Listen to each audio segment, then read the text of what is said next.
Hey guys, welcome to world affairs. मैं हूं प्रशांत धवन। चलिए डिस्कस करते हैं 9 जनवरी 2021 के डेली करंट अफेयर्स। और आप अगर सीरीज को सपोर्ट करते हैं, सीरीज को पसंद करते हैं, तो वीडियो को लाइक करना मत भूलिएगा। कोशिश करते हैं यहाँ पर 25,000 लाइक्स की, so do make sure to like the video. So पहला क्वेश्चन यहाँ पे आपसे पूछ रहा है कि चित्रा घोष, जिनका हाल ही में निधन हुआ है, ये किस फेमस पर्सनालिटी की एक रिलेटिव थी। यहाँ पे जो आपकी ऑप्शंस हैं, इनमें से किस फेमस पर्सनालिटी से रिलेशन था चित्रा घोष का। और ये मैं आपको बता दूं कि इनके निधन के बाद पीएम ऑफ इंडिया ने भी यहाँ पर ट्वीट करी है। रिसेंटली ये काफ़ी न्यूज़ में भी थी, तो आपको बताना है यहाँ पे सही आंसर क्या है। सही आंसर यहाँ पे है ऑप्शन सी, सुभाष चंद्र बोस। सुभाष चंद्र बोस की नीज थी Chitra Ghosh. She was 90 years old. और पिछले 10 साल में आप अगर देखे हो तो उन्होंने बहुत काम किया है सुभाष चंद्र बोस की डेथ पर मिस्ट्री हटाने से। देखो, आज भी हमको पता नहीं है कि सुभाष चंद्र बोस की डेथ कैसे हुई थी। उनकी डेथ से रिलेटेड बहुत सी बातें आज भी एक रहस्य है। तो उनकी नीस ने चेयर किया था एक बहुत ही इंपॉर्टेंट प्लेटफॉर्म को, जिसका नाम है ओपन प्लेटफॉर्म फॉर नेताजी। इसके अंडर इन्होंने डिमांड करी कि नेताजी से रिलेटेड जो भी डॉक्यूमेंट्स हैं, जो भी टॉप सीक्रेट डॉक्यूमेंट्स हैं सरकार के पास, इसको डी क्लासीफाई करो, लोगों के सामने लाओ। लोगों को पता लगना चाहिए कि सरकार का वर्जन क्या है, कि सुभाष चंद्र बोस की डेथ कैसे हुई थी। तो इनका काफी योगदान है इस फील्ड में। और यहाँ पे आप देख पाएंगे पीएम मोदी ने भी यहाँ पे ट्वीट करी है, professor Chitra Ghosh made pioneering contribution to the academics and community service. I recall my interaction with her when we discussed many subjects including the declassification of files related to Netaji Bose. So important topic है ये, याद रखिएगा। आगे बढ़ते हैं अगले question की तरफ। सो नेक्स्ट क्वेश्चन यहाँ पे आपके सामने है कि chief justice of Andhra Pradesh high court recently किसको अपॉइंट किया गया है। ये है आपकी ऑप्शन यहाँ पर। सही उत्तर यहाँ पे है ऑप्शन बी, अरूप कुमार गोस्वामी। ए गोस्वामी है नए chief justice of Andhra Pradesh high court. Now जो चीफ जस्टिस हैं हाई कोर्ट के, कौन अपॉइंट करता है? ये अपॉइंट करते हैं द प्रेसिडेंट ऑफ इंडिया। जो ओथ दिलवाई जाती है वो दिलवाई जाती है गवर्नर द्वारा।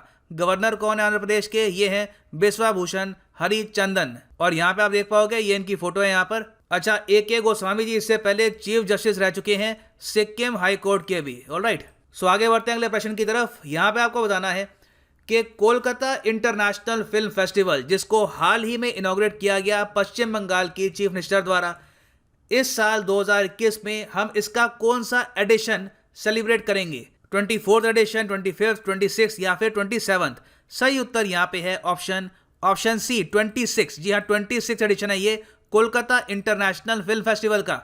और यहाँ पे आप देख पाएंगे इसका आर्टिकल है। देखो, ये फेस्टिवल इस बार स्पेशल इसलिए है क्योंकि इस बार ट्रिब्यूट दिया जाएगा दो बहुत ही बड़े बंगाली सिनेमा के आइकॉन्स को।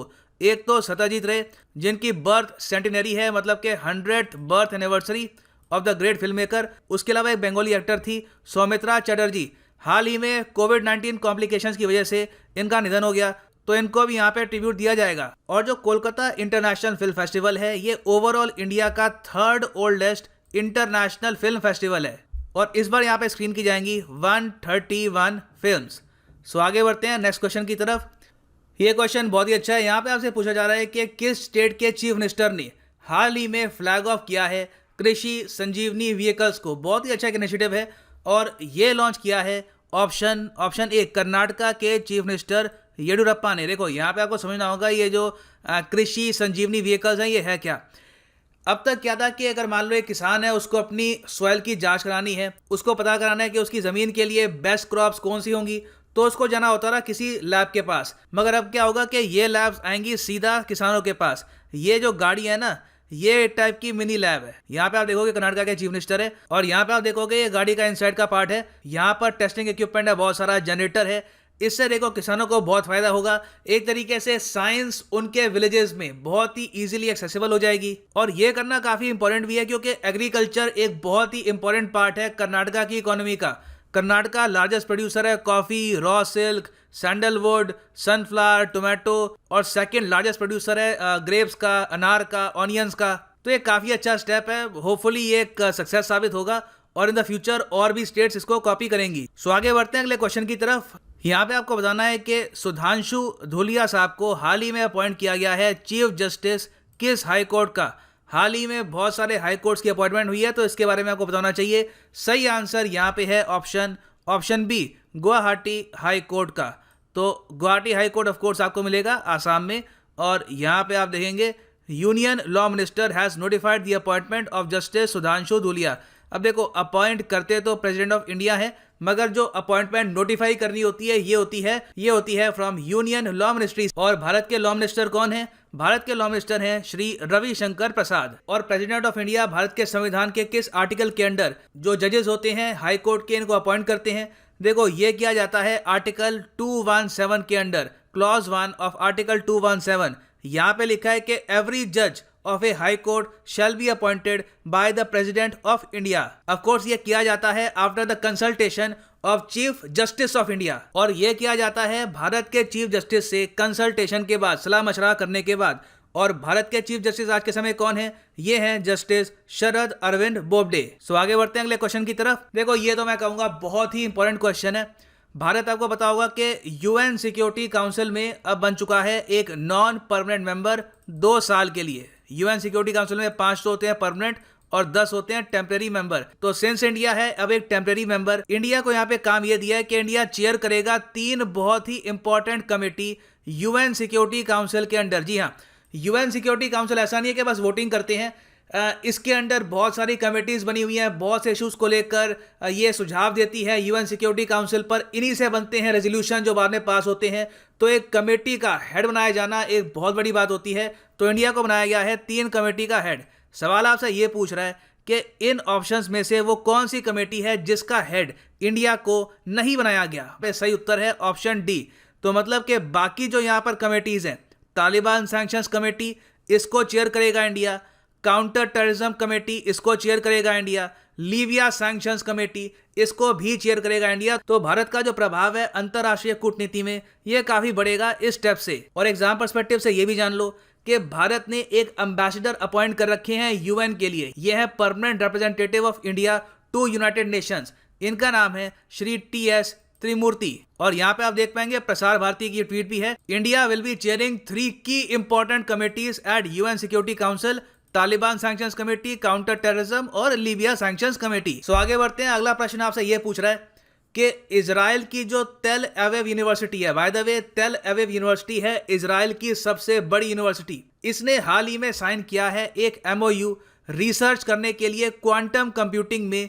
इनमें से किस भारतीय कंपनी के साथ? ये काफी बड़ी बात है, ये इंडिया इजराइल कोऑपरेशन का एक काफी बड़ा पार्ट है। सही उत्तर यहाँ पे है ऑप्शन बी, विप्रो ने साइन किया है ये मेमोरेंडम ऑफ अंडरस्टैंडिंग।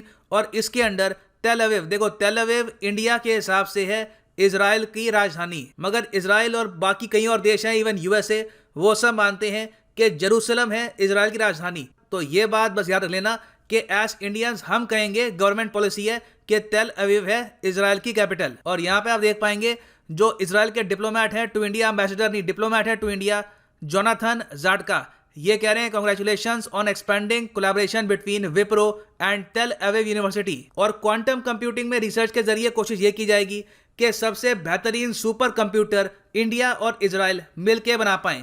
विप्रो के हेडक्वार्टर्स कहां पे हैं बाय द वे? इसके हेडक्वार्टर्स आपको मिलेंगे बेंगलोर में। सो आगे बढ़ते हैं अगले प्रश्न की तरफ। यहां पे आपसे पूछा जा रहा है कि आंध्र प्रदेश की सरकार ने हाल ही में साइन किया है MOU किस अंतरराष्ट्रीय यूनिवर्सिटी के साथ इंग्लिश प्रोफिशिएंसी इंप्रूव करने के लिए। यह बहुत ही यूनिक इनिशिएटिव है। आंध्र प्रदेश की सरकार ने एक अंतरराष्ट्रीय यूनिवर्सिटी को यह कहा है कि हमारे जो सरकारी स्कूल हैं, जो म्युनिसिपल स्कूल हैं, वहां पर इंग्लिश का स्टैंडर्ड इंप्रूव करने के लिए हमारी हेल्प करो। और यह करार इन्होंने किया है option C, university of Cambridge के साथ। ठीक है, बहुत ही इंपॉर्टेंट है। यहां पे आप देख पाओगे इसका आर्टिकल है, Andhra Pradesh science MOU with Cambridge university to improve English language.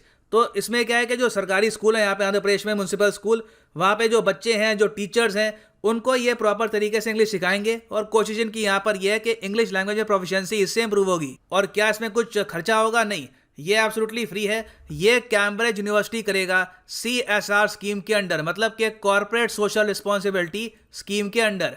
सो आगे बढ़ते हैं अगले प्रश्न की तरफ। आपको ये बताना है कि सत्या पॉल, जिनका हाल ही में निधन हुआ, ये जाने जाते थे किस फील्ड में अपनी कंट्रीब्यूशन के लिए? यहाँ पर सही उत्तर है ऑप्शन बी, फैशन। इन्होंने बहुत कंट्रीब्यूशन किया था फैशन इंडस्ट्री में और ओवर द इयर्स इन्होंने बहुत सारे ब्रांड्स भी क्रिएट किए थे।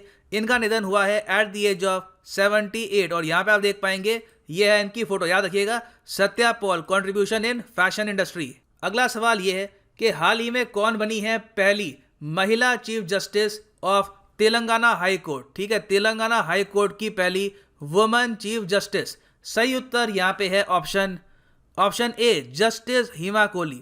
जस्टिस हिमा कोहली, यहाँ पे आप देख पाएंगे इनकी फोटो है, ये पहली वुमेन चीफ जस्टिस हैं ऑफ तेलंगाना हाई कोर्ट। सो अब बात करते हैं उस क्वेश्चन की जो मैंने आपसे पूछा था 8 जनवरी 2021 को।